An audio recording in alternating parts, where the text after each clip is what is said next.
Hello, അസ്സാം വലൈക്കും. Welcome back. എല്ലാവർക്കും സുഖമാണല്ലോ? അപ്പോൾ ഇതാ ഹാജു റെഡി ആയിക്കൊണ്ടിരിക്കുകയാണ്. സ്കൂളിൽ പോകാൻ വേണ്ടിയിട്ട് തന്നെയാണ്. പക്ഷെ ഇന്ന് സ്കൂളിൽ പോകുന്നത് യൂണിഫോം അല്ല, നമ്മൾ ഒപ്പന പരിപാടിക്ക് വേണ്ടിയിട്ട് ടാഗോർ തിയേറ്ററിൽ നിന്ന് ആനുവൽ ഡേ സെലിബ്രേഷൻ ആണ്. അപ്പോൾ അതിന് വേണ്ടി ഇതാ പോവുകയാണ്. അപ്പോൾ ഹാജു രാവിലെ തന്നെ റെഡിയായി, സംഭവമൊക്കെ സെറ്റാണ്. അപ്പോൾ അവർക്കുള്ള ബ്രേക്ക്ഫാസ്റ്റ് ഒക്കെ റെഡിയാക്കിക്കൊണ്ടിരിക്കുകയാണ്. തക്കാളി ചമ്മന്തി, ഇഡ്ഡലി, പിന്നെ അവൾക്ക് പാല് ബൂസ്റ്റ് ഇട്ടിട്ടാണ്. അങ്ങനെ അതൊക്കെ കഴിച്ചിട്ട് ഹാജുദ പോവാൻ ഇറങ്ങി നിൽക്കുകയാണ്. ഇനി നമ്മളും കൂടി നേരത്തെ റെഡിയായി പോകണം. ഒരു 9 മണിക്കൊക്കെ നമുക്ക് ടാഗോർ തിയേറ്ററിൽ എത്തണം എന്നാണ് ഞാൻ പറഞ്ഞുകൊണ്ടിരിക്കുന്നത്. അപ്പോൾ ഇതാ ഹാജു പോണ്. ഹാജുന് സലാമൊക്കെ പറഞ്ഞ് ടാറ്റയൊക്കെ പറഞ്ഞ് ഹാജു ഇറങ്ങിയാണ്. എനിക്ക് 9 മണിക്ക് അവിടെ പോകണം. ബസ് കയറ്റി വിടാൻ പോയ ഇക്കയാണ്. പിന്നീട് കാണാനില്ല എന്ന് അന്വേഷിച്ചപ്പോൾ ഇക്ക കളിക്കാൻ പോയി, ഫുട്ബോൾ കളിക്കാൻ പോയിരുന്നു. അപ്പോൾ അത് വെയിറ്റ് ചെയ്തിരുന്നാൽ നമുക്ക് അവിടെ പോകാനുള്ളത് ലേറ്റ് ആവും. അപ്പോൾ അതിന് മുമ്പ് ഞാൻ എൻ്റെ ജോലികളൊക്കെ ഒതുക്കി വയ്ക്കാമെന്ന് വിചാരിച്ചു. ഒരു വീഡിയോ എഡിറ്റ് ചെയ്യാനും ഉണ്ടായിരുന്നു. കൂടെ തന്നെ ഫോൺ ക്ലിയർ ചെയ്ത് വെച്ചാലല്ലേ നമുക്ക് ഹാജുൻ്റെ പ്രോഗ്രാമൊക്കെ നമുക്ക് ഷൂട്ട് ചെയ്യാൻ പറ്റുള്ളൂ. അതിന് വേണ്ടിയിട്ട് എഡിറ്റിങ്ങും കഴിഞ്ഞ് ഭക്ഷണമൊക്കെ കഴിച്ചു. ഇനി ഇക്കക്കുള്ള ചായയും ഉണ്ടാക്കുകയാണ്. ഇതെല്ലാം ഉണ്ടാക്കി റെഡിയായി. പിന്നെ പർദ്ദയും എടുത്തിട്ട് ഞാൻ റെഡിയായതിനു ശേഷമാണ് ഇക്ക വന്നത്. അങ്ങനെ ഇനി ഞാൻ കുറച്ച് ചോറ് ഇരുന്നത് കൊണ്ട് കുറച്ച് അപ്പത്തിനാട്ടാമെന്ന് വിചാരിച്ചു. അപ്പോൾ അതാണ് ഒരു 3 കപ്പ് പച്ചരിയാണ് ഇട്ടിട്ടുള്ളത്. അതിലേക്ക് 1 കപ്പ് ചോറുണ്ട്. പിന്നെ അതിൻ്റെ കൂടെ കുറച്ച് തേങ്ങയും എടുത്തു വെച്ചിട്ടുണ്ട്. എനിക്ക് കൈ അളവാണിത്, പക്ഷെ പറയുമ്പോൾ നിങ്ങൾക്ക് അളവ് വേണമല്ലോ. അപ്പോൾ ഇതൊന്ന് അരച്ച് വെച്ചിട്ട് പോവുകയാണെങ്കിൽ നമുക്ക് തിരിച്ചു വരുന്ന സമയത്ത് ലേറ്റ് ആയാലും നമുക്ക് കഴിക്കാൻ പറ്റുമല്ലോ. അല്ലെങ്കിലും രാവിലത്തെ കാര്യം എന്തെങ്കിലും മാവൊക്കെ ഉണ്ടെങ്കിൽ എളുപ്പമായിരിക്കും സ്കൂളുള്ള ദിവസമാണെങ്കിൽ എന്നുള്ളതാണ്. അപ്പോൾ ഇതാ മാവൊക്കെ നന്നായിട്ട് അരച്ച് വെച്ചിട്ടുണ്ട്. ഇതൊക്കെ റെഡിയാക്കി കിച്ചണൊക്കെ ക്ലീൻ ചെയ്തതിന് ശേഷമാണ് ഞാനൊന്ന് റെഡിയാവാൻ പോയത്. ആ സമയം നോക്കിയപ്പോൾ കറക്റ്റ് ഒരു 9-9:15 ആയപ്പോൾ ഒക്കെ എത്തിയിട്ടുണ്ടായിരുന്നു. നമ്മൾ വീട്ടിൽ നിന്ന് പോയി. ഇനി നേരെ നമ്മൾ ടാഗോർ തിയേറ്ററിലാണ് പോണത്. റോഡൊക്കെ നല്ല തിരക്കാണ്. രാവിലെ 9 മണിക്കൊക്കെ സിറ്റിക്കകത്തൊന്നും പോവാൻ ബുദ്ധിമുട്ടാണ്. എന്നാലും പാഞ്ഞെത്തി. ടൈം ഒരുപാടായി. അവിടെ കറക്റ്റ് കൃത്യസമയത്ത് അവർ പരിപാടി തുടങ്ങും എന്നുള്ളത് എനിക്ക് ഉറപ്പാണ്.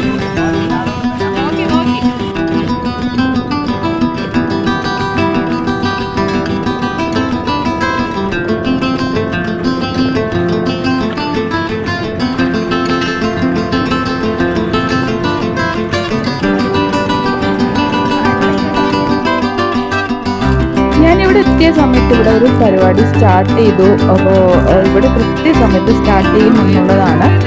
അങ്ങനെ കുട്ടികളുടെ ഡാൻസൊക്കെയാണ്. അപ്പോൾ ഈ ഡാൻസൊക്കെ ഇങ്ങനെ കണ്ട് ഒക്കെ ഇരിക്കുകയാണ്. സമയം പോയതറിഞ്ഞില്ല. അത് കഴിഞ്ഞിട്ട് ഗ്രാജുവേഷൻ സെറമണിയൊക്കെ നടന്നിട്ടുണ്ടായിരുന്നു. ഒരുപാട് പ്രോഗ്രാം, എത്ര പ്രോഗ്രാം എന്നൊന്നും ഞാൻ എണ്ണിയില്ല, പക്ഷെ ഇഷ്ടംപോലെ പ്രോഗ്രാം ഉണ്ടായിരുന്നു. ഓരോന്നും അതിൻ്റെതായ ഒരു ക്വാളിറ്റി മെയിൻറ്റെയിൻ ചെയ്തു. കുട്ടികളെ കണ്ടിരിക്കാൻ തന്നെ നല്ല രസമായിരുന്നു. കുഞ്ഞു മക്കളാണ്.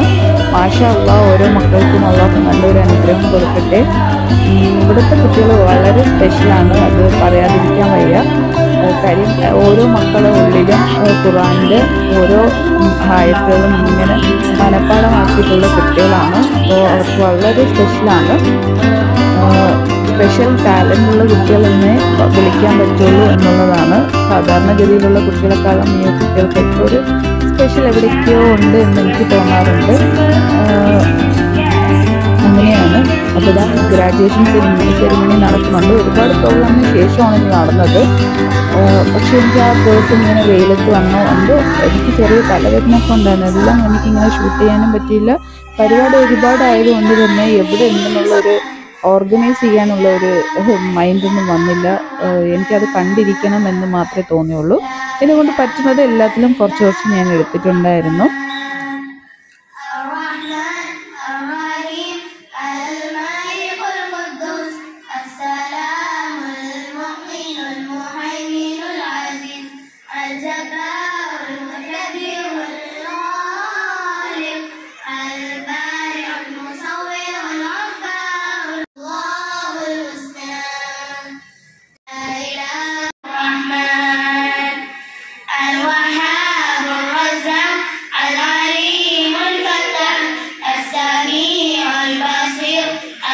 اللطيف الخبير الغفور الحليم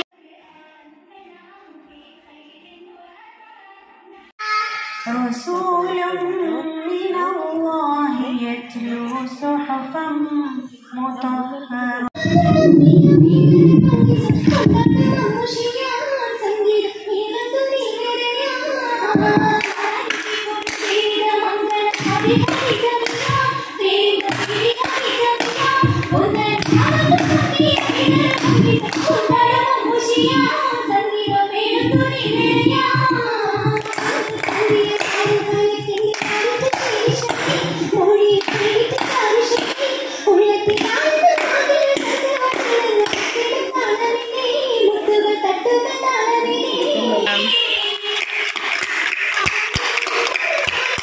സീറ്റ് ബാക്കിലാണ്.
that.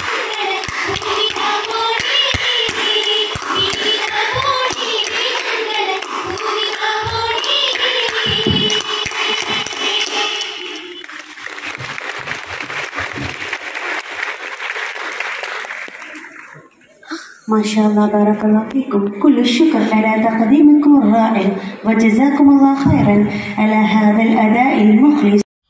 അപ്പോൾ പരിപാടിയൊക്കെ അടിപൊളിയായിരുന്നു. പരിപാടിയൊക്കെ കഴിഞ്ഞ് പുറത്തോട്ട് ഇറങ്ങിയ സമയത്താണ് ഞാൻ ഈ ഒരു സംഭവം കണ്ടത്. അപ്പോൾ നിങ്ങൾക്ക് ആർക്കെങ്കിലും ഗസ് ചെയ്യാൻ പറ്റുമെങ്കിൽ ഒന്ന് കമൻറ്റ് ചെയ്യണേ.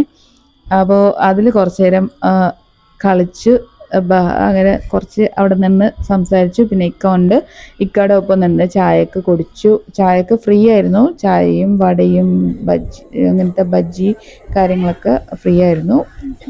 അങ്ങനെ അതൊക്കെ കഴിച്ചു.